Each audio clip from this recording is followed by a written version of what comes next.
IPL 2024ના December થયેલા આ auction પહેલાં જ મુંબઈ ઇન્ડિયન્સમાં હાર્દિક પંડ્યાને કેપ્ટન બનાવી દીધા હતા અને આ સાથે જ એક કાયદામાં આ કેપ્ટન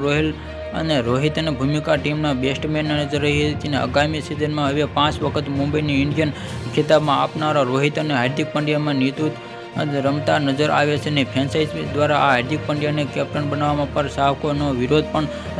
સેવો પડ્યો હતો અને આ દરમિયાન પૂર્વ ભારતીય કેપ્ટન સુનિલ ગાવસ્કરમાં માનવું છે કે ફ્રેન્ચાઇઝીમાં યોગ્ય નિર્ણય લીધો છે કે સુનિલ ગાવસ્કરે સ્વીકાર્યો કે એમઆઈના એક ટીમમાં હંમેશા ભવિષ્ય તરફ જુએ કે ગાર્ડન સિરીઝમાં રોહિત અને કેપ્ટનસીનો બોક્સ